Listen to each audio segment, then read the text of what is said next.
Good evening, everyone. Welcome back. I'm Teddy, and you are listening to Night Talk from a different location. I'm not on my main computer, I'm on my laptop, and I don't know how this is going to go. Maybe a few minutes. Also, the thumbnail that I put up Fall Asleep Fast was the only thumbnail. I'm not at my location that I would normally broadcast from. One, because, well, I can't access my internet from that location because all the equipment had to be moved, including upstairs and downstairs. Okay. So I thought, all right, I'm going to do my best. I'll go somewhere and broadcast for maybe 10 minutes or so. Hope you don't mind. Shout out to the mob. All my other bears, I call the Grizzlies, have no idea how the sound is going. I can't really play my music. I guess I could, but let's see. I don't know if I can share screen, share slide.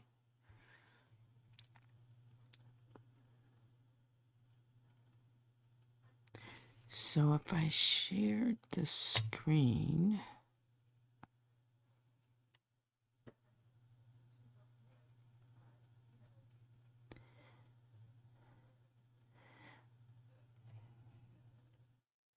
the only way you're going to be able to hear sound is if I bring up a couple of screens, I think. Okay, so let me not get distracted with that. Just be, for me, happy that I'm on. I am not in my studio. I am on my laptop broadcasting from a different location. That's all I will say for now. Let's see who's out there. Good evening. I see Joanne, Ms. Vaughn 50, Vicky Black, Baby Juju, Fair Use Commentary. Yes. How's the sound? Let me know. What time is it? It's 10:47? Okay. Give me a thumbs up if the sound is good. We don't need music. I know, just me. Just, this is kind of like what I feel. One, I'm not in my location. Two, it's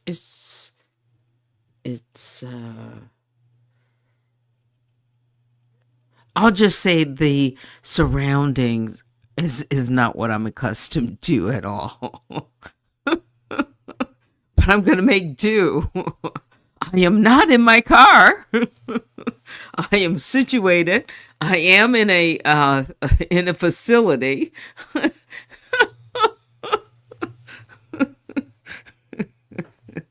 But I won't say where I am because I do have I think there might be a person out there. I'll just say that, so I can't say where I'm at. All right. Anyway, did you guys see this plane crash? Now there is a television here. Yeah, what is it? A medevac jet crashed, and it wasn't shortly after takeoff. And they don't know what happened. This was in Philadelphia. Okay. Anyway, it's a lot going on. It is, but I'm good. Yes, please be respectful, mindful of the words you use in the chat. Now, does it sound like there's an echo at all?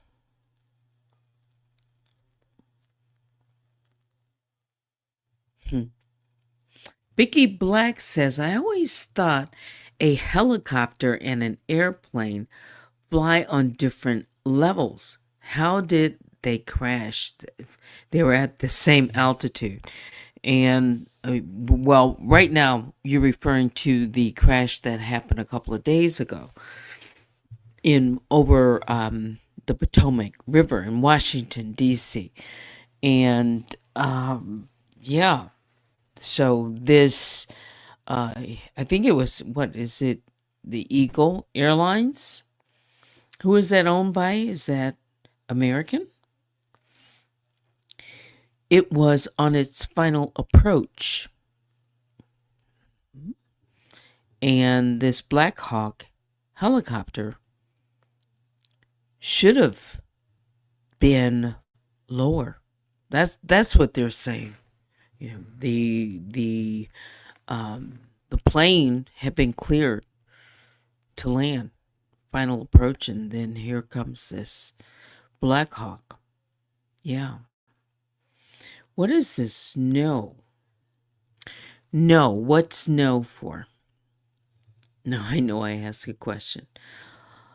Oh, this different no. So tonight there was a crash. It just happened. I was listening on my while I was driving over to this location. Let me just see if I can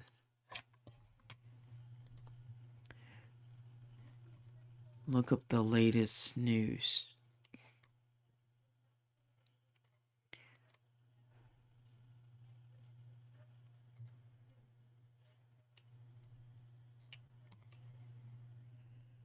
Yeah, if you turn it on. I mean, it was a fireball. And where it went down, this plane, this medevac plane, which would have been carrying at least a couple of doctors, I think it was. This is what I'm hearing.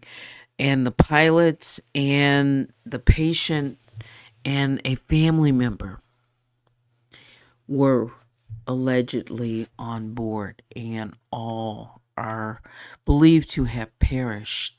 So let me just tell you what it's about.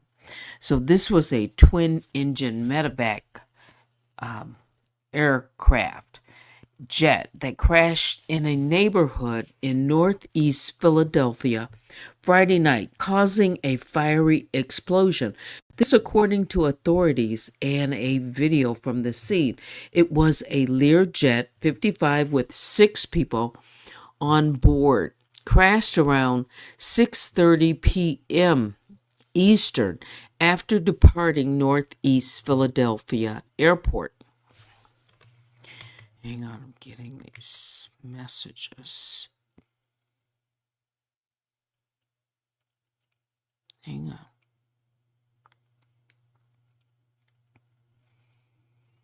So, according to the Federal Aviation Administration that told CNN, the private business jet was en route to Springfield Branson National Airport in Missouri, the FAA said. Radio audio from air traffic control describes the downed Learjet as a medevac flight. The plane reached 1,650 feet shortly after takeoff before plunging, according to data from the ADS-B exchange. The data shows the final speed of the descent at 11,000 feet per minute. So it just, if you saw any of the video, it appeared that it just dropped, like just nosedive, as if it lost power or something. Something catastrophic must have happened. And of course, they will figure it out because it was shortly after takeoff. A little over a minute later, and the controller, the air traffic controller, didn't even seem to get a response. when signaling or trying to contact this aircraft. The controller was heard saying, "We have lost aircraft." So on board was a pediatric patient, their escort, and 4 crew members on the flight. It was an air ambulance. No names are being released at this time. And of course, condolences to the family, patients, family members, and other victims who were on board. People around the area said it sounded like a bomb went off. Some are describing it. So let me go back here. Just another air disaster. So close. And yeah, tragic. It is. Again, I have had a lot of things that I'm doing and business, personal, and otherwise. Yeah. Hope you're doing well. Okay, so last night I covered a short bedtime story. I think it was parts 4, 5, and 6. Let's see if I can even pull up part 7.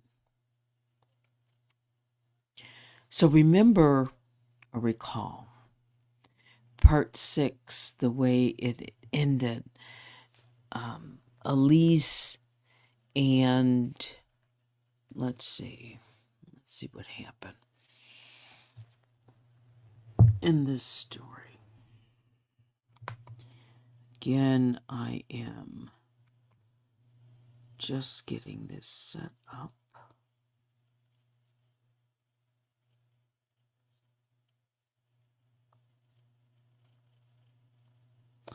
So when Elise and Victor, opened that wood panel and were just about to, go down the stairs, she heard this sound. A front door slammed open upstairs. Elise's voice, she shouted someone else had arrived and they weren't alone. So part 7, the man in the shadows. Who is that? Elise's breath caught as heavy footsteps echoed through the house. She flickered off the flashlight. "Who is it?" she whispered to Victor. He shook his head. "I don't know, but we can't let them find us first."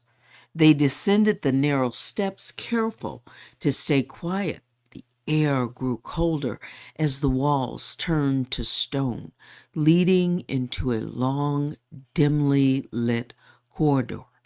Victor ran his hand along the wall until, click, a hidden lantern flickered on, casting eerie shadows, and then they saw it.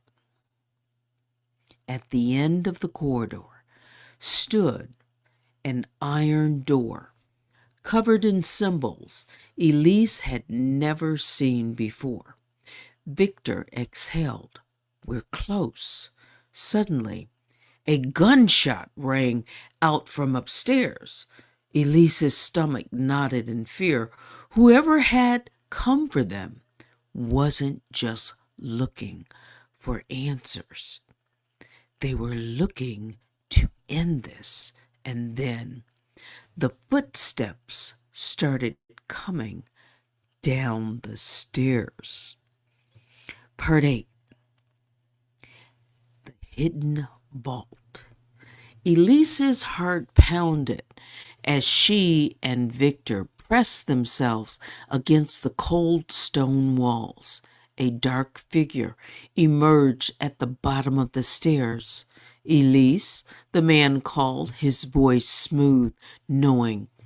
You don't even know what you found, do you? Victor tensed.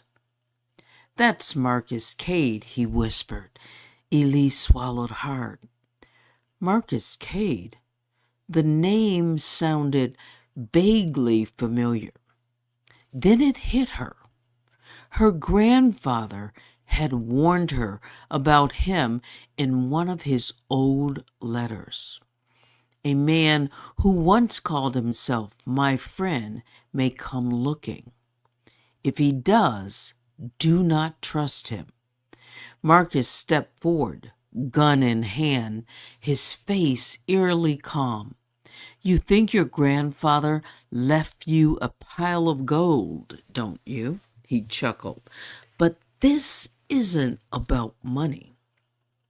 Elise gripped Victor's arm. Then what is it about? Marcus smirked.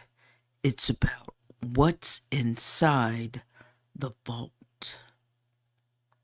He pointed at the iron door behind them. And as if on cue, the ground trembled. A mechanism shifted within the vault. Then the door began to open. Elise had no idea what she was about to uncover. But she knew one thing for sure. It was never just about the fortune. To be continued.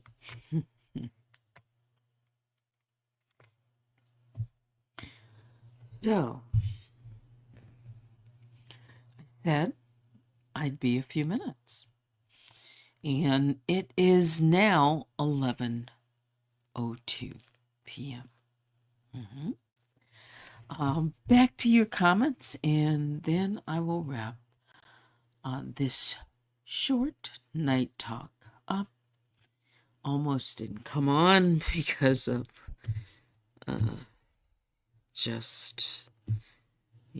but I'm here. I wanted to at least come out and take care of this, parts of this short story. And just let you guys know that I'm all right. Baby Juju. Teddy is the best storyteller. Thank you. Again, I don't know how the sound is at all. I'll have to play this video back just to see how it all worked out. Yeah.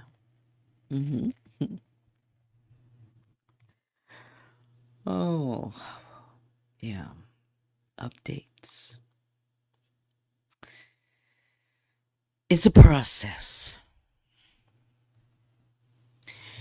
It's a process, I should remind you all.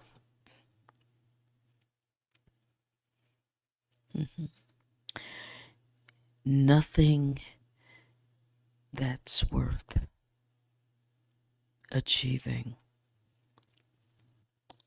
is always easy.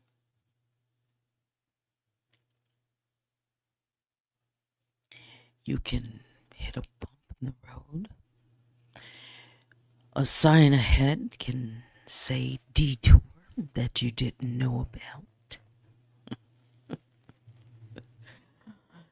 But you keep moving forward, and that's what we are doing.